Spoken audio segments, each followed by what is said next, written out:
अध्याय 4 दिव्य ज्ञान। श्लोक 26।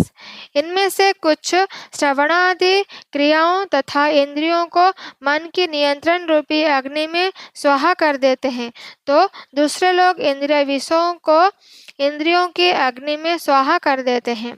श्लोक 27।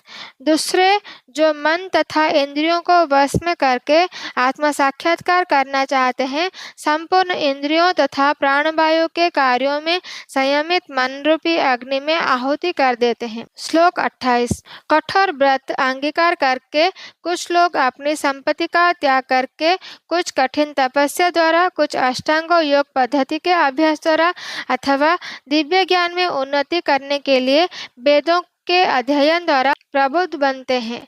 श्लोक 29। अन्य लोग भी हैं जो समाधि में रहने के लिए श्वास रोके रहते हैं।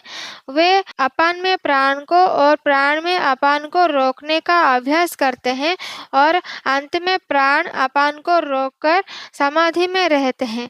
अन्य योगी कम भोजन करके प्राण में ही आहुति देते हैं। श्लोक 30। ये सभी यज्ञ करने वाले यज्ञों का अर्थ जानने के कारण पाप कर्मों से मुक्त हो जाते हैं और यज्ञों के फल रूपी अमृत को चखकर परम दिव्य आकाश की ओर बढ़ते जाते हैं। श्लोक 31। हे कुरुश्रेष्ठ, जब यज्ञ के बिना मनुष्य इस लोक में या इस जीवन में ही सुखपूर्वक नहीं रह सकता, तो फिर अगले जन्म में कैसे रह सकेगा। श्लोक 32। ये विभिन्न प्रकार के यज्ञ वेद सम्मत है और ये भी विभिन्न प्रकार के कर्मों से उत्पन्न होते हैं। इन्हें इस रूप में जानने पर तुम मुक्त हो जाओगे। श्लोक 33। हे परंतप, द्रव्य यज्ञ से ज्ञान यज्ञ श्रेष्ठ है।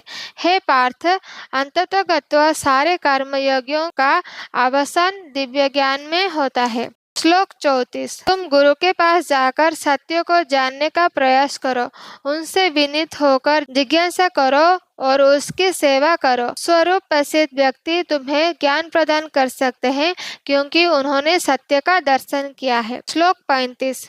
स्वरूप प्रसिद्ध व्यक्ति से वास्तविक ज्ञान प्राप्त कर चुकने पर तुम पुनः कभी ऐसे मोह को प्राप्त नहीं होंगे, क्योंकि इस ज्ञान के द्वारा तुम देख सकोगे कि सभी जीव परमात्मा के अंश स्वरूप है, अर्थात वे सब मेरे हैं। श्लोक 36। यदि तुम्हें समस्त पापियों में भी सर्वाधिक पापी समझा जाए, तो भी तुम दिव्य ज्ञान रूपी नाव में स्थित होकर दुख सागर को पार करने में समर्थ रहोगे।